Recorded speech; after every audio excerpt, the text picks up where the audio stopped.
But Savitri की अमावस्या के दिन ब्रह्मा जी के मुख से प्रकट हुआ है। सौभाग्यवती नारियां अखंड सौभाग्य के लिए बट सावित्री का व्रत आप लोग करते होंगे, कई लोग अखंड सौभाग्य के लिए करेंगे, क्योंकि इस बट के पेड़ के नीचे भगवान विष्णु शंकर जी से विनती करे थे वर के लिए, इसलिए अखंड सौभाग्य का देने वाला। जिसका प्रॉपर्टी का झगड़ा चल रहा हो, अदालत में कोई केस चल रहा हो, किसी भी चीज का केस, अदालत में अगर किसी भी चीज की अगर केस चल रहा है तो बड़ के पत्ते के ऊपर बालू मिट्टी का शिवलिंग बना, बालू रेत का, बड़ के पेड़ के नीचे ही उसकी पूजन करें, उस पे 3 चम्मच दही चढ़ा दें, अपनी मनोकामना कर कर दही चढ़ाकर उस दही को चम्मच में वापस लेकर शंकर जी की पूजन कर कर उसको विसर्जन करें। वो दही जो लेकर आए, जब अदालत कार्रवाई हो और आप केस के लिए अदालत में जाएं, उसको चंदन में मिलाकर तिलक कर कर जाइए, आपका काम विजय प्राप्त होगी, काम फतेह हो जाएगा। बटकेश्वर महादेव का स्मरण करने से कार्य की सिद्धि होती है। जिस बच्चे का एग्जाम में पास नहीं हो रहा हो, अच्छे नंबर नहीं आ रहे हो, वो भी इस दही का तिलक लगाकर जा सकते। बटकेश्वर ऐसे भगवान शिव विराजमान हैं। 16 श्रृंगार में नारी के हाथ की चूड़ी का कलर अलग हो सकता है, चूड़ी की डिजाइन अलग हो सकती है, चूड़ी अलग हो सकती है, चूड़ी महंगी सस्ती हो सकती है, मंगलसूत्र की कीमत ऊंची नीची हो सकती है, पांव की बिछुड़ी की कीमत ऊंची नीची हो सकती है, कान के कुंडल की कीमत ऊंची नीची हो सकती है। तुम्हारे शरीर पर जितने जितने 16 श्रृंगार हैं उसकी कीमत ऊंची नीची हो सकती है। केवल मंगलसूत्र की डिजाइन बदल सकती है, नाक की लौंग की डिजाइन बदल सकती है, कान के बुंदे की डिजाइन बदल सकती है, हाथ की चूड़ी की डिजाइन बदल सकती है, पांव की पायल की डिजाइन बदल सकती है। केवल नारी के 16 श्रृंगार में एक श्रृंगार ऐसा है जिसकी कीमत जो पहले थी वही कीमत आज तक है और उसकी डिजाइन आज तक नहीं बदली। वो मांग का सिंदूर है, एक जैसी डिजाइन है और एक जैसी कीमत है। सारे श्रृंगार की कीमत अलग, पर मांग में जो सिंदूर डाला जाता है वो एक कीमत का होता है, एक डिजाइन का होता है और एक जैसा होता है, और वो सबसे भारी होता है। सावित्री यमराज से कह रही है मेरे पति को छोड़ दो। यमराज कह रहा है सावित्री तेरा पति मर चुका है, मांग के सिंदूर को पोंछ दे। सावित्री कहती है पूरा श्रृंगार उतार दूंगी पर मांग का सिंदूर नहीं पूछने दूंगी। तब यमराज ने कहा जब तक तू मेरे मांग का, अपनी मांग का सिंदूर नहीं उतारती तब तक तू मेरे पास नहीं आ सकती। भगवान यमराज से सावित्री ने कह दिया मैं भी तुझे वचन देती हूं यमराज, मेरी मांग में जब तक सिंदूर है, जैसे सीता ने लाइन, लक्ष्मण जी ने लाइन खींच दी थी और सीता पार नहीं जा सकती थी, मैं भी तुझे वचन देती हूं जब तक नारी की मांग में सिंदूर है तब तक तू उसके पति को उसके सामने लेकर नहीं जा सकता, यह भी मैं तुझे कह देती हूं। यमराज भैंसे पर सवार होकर सत्यवान को लेकर जा रहा था, सावित्री से वचन पर वचन चल रहे थे, बड़ के पेड़ के नीचे छोड़कर आए। क्या चाहिए तुझको, क्या चाहिए तुझको, क्या दूं मैं तुझको, कुछ मांग ले मुझसे। सावित्री कहती है क्या दोगे आप, मेरे पति के प्राण दे दो बस वापिस, और कुछ नहीं चाहिए। जब यमराज यमलोक में प्रवेश करने लगा, मांग के सिंदूर में से थोड़ा सा सिंदूर सावित्री ने केवल हाथ में लेकर अपनी बिंदी पर जो लगाया, सत्यवान को लेकर यमराज अंदर नहीं जा पाया। बाहर खड़े होकर कहता है मांग ले, मैं तुझे एक वचन नहीं, तू बोले तो मैं 2 वचन दे देता हूं, तू बोले तो मैं 3 वचन दे देता हूं, तू मांग क्या चाहिए। तब सावित्री ने कहा देना चाहते हो, हाँ। अब यमराज को लगा कि लालच में पड़ गई सावित्री, तब कहा पहला वचन दीजिए, मेरे अंधे सास ससुर के नेत्र वापिस आ जाएं। यमराज ने कहा तथास्तु। दूसरा वचन दीजिए, मेरे सास ससुर अपने पोता पोती का मुख देखें, यमराज ने कह दिया तथास्तु।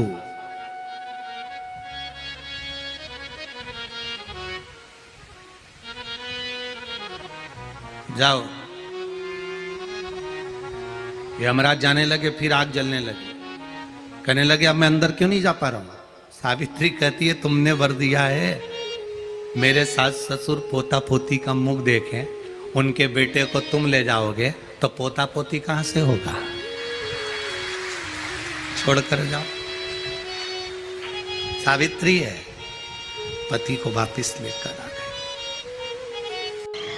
कर्जा मुक्ति के लिए सारे वृक्षों में अगर कोई श्रेष्ठ वृक्ष माना गया है तो वो बट का वृक्ष माना गया महाराज। इसलिए प्रशासनिक कार्य के लिए, मानसिक टेंशन में, परेशानियों में बटकेश्वर महादेव का स्मरण किया जाए। और यदि निवेदन करूंगा, बहुत ज़्यादा यदि आपको कर्जा हो गया है, बहुत ज़्यादा कर्जा हो गया और वो कर्जा चूक ही नहीं रहा, तो थोड़े दिन बड़ के पेड़ के नीचे आप बटकेश्वर महादेव के लिए 1 लोटा पानी, उसमें थोड़ा सा पिसा हुआ चावल पीस के गला लेना, चावल को और पीस लेना, पीस के उस पानी में मिला लेना और मिलाकर उसमें थोड़ी सी हल्दी पिसी हुई डालकर बटकेश्वर महादेव के नाम से बड़ के पेड़ के नीचे अपनी कामना कर कर जो कर्जा हुआ है उस कर्जे का भान देते हुए, स्मरण देते हुए छोड़ दे। महाराज 2 या 3 सोमवार एक ही जगह पर करना, 3 सोमवार बाद वहीं से बड़ के पेड़ की थोड़ी सी जड़ उठा लाना और उस जड़ को एक कोई धागे में बांधकर या तो अपने गले में डाल लो या अपनी जेब में पटक लो, उसको थोड़े दिन पटक कर रखना, लगभग 2 से 3 महीना पटक कर रखो। वो जड़ जैसे बड़ का पेड़ विस्तार होता है, पानी गिरे ना गिरे, जल वृष्टि हो ना हो, गर्मी पड़े ना पड़े, उसको कोई फर्क नहीं पड़ता। बड़ का वृक्ष आप रूप फैलता जाता, उसकी जड़ें अपने आप प्रबल होती है।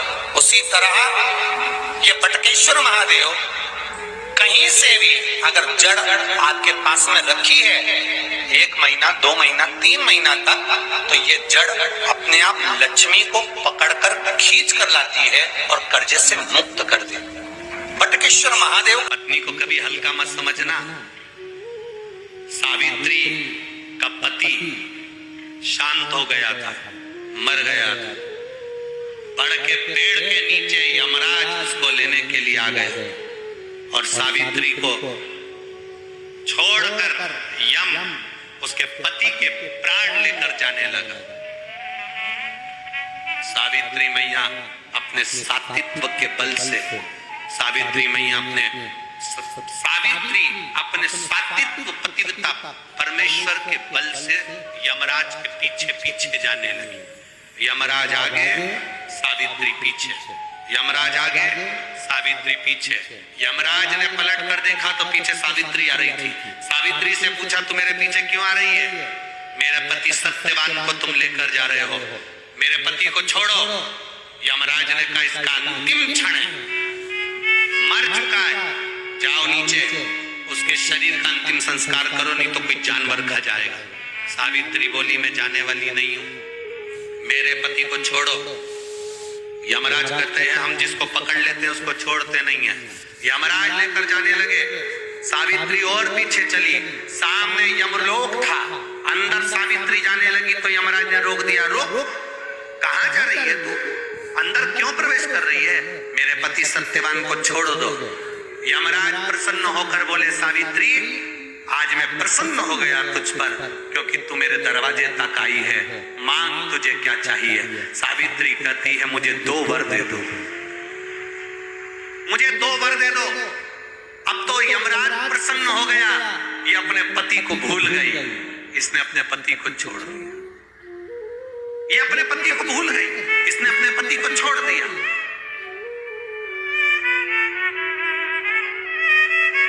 और इसने अपने पति को छोड़ दिया। अब ये कुछ मांगेगी, 2 वर मांगेगी तो मैं इसको 2 वर दे दूंगा। यमराज प्रसन्न हो गए, अपनी पति को छोड़ा इसने। यमराज ने कहा अपने पति को छोड़कर जो तू 2 मांगेगी मैं दे दूंगा, बस पति मत मांगना। तो सावित्री ने कह दिया नहीं मांगूंगी पति। ठीक है, मांगो। सावित्री ने कहा पहला वर दीजिए।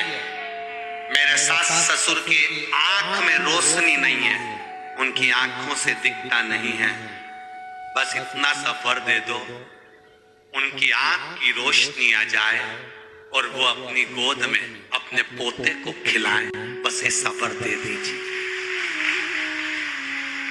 यमराज प्रसन्न हो गए, इसने पति नहीं मांगा, तथास्तु। अब यमराज ने कहा दूसरा वर मांगो।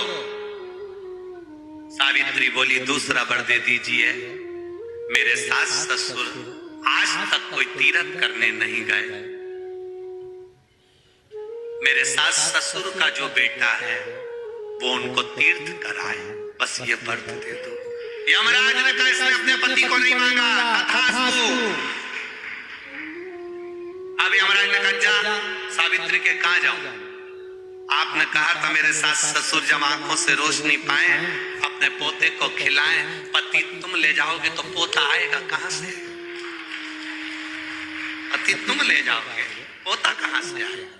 और यदि मेरे सास ससुर के बेटे उसको तीर्थ कराए तो मेरा पति अगर तुम ले जाओगे तो उनका बेटा ही तो है, तीर्थ कराएगा कौन? यमराज प्रसन्न हो गया, उसने उस सत्यवान को वापिस लौटा दिया। वो सत्यवान सावित्री। तो जितने भी यहाँ पर मेरे जीजा होन बैठे हैं और जितने आस्था चैनल पर कथा सुन रहे हैं, जितने मोबाइल पर कथा सुन रहे हैं, तुम अपनी पत्नी को कभी हल्के में मत लेना, बिल्कुल हल्के में मत लेना। तुमसे ज्यादा बल व्रत का, उपास का, भजन का ज्यादा बल, तुमसे ज्यादा बल इनके पास रहता है। तुम सोचो कि बोल रहे हो कि मैं मंदिर में हूं, उसको बिना घंटी के घंटी बजती है दिमाग, वो तुरंत पहचान जाता, तुरंत।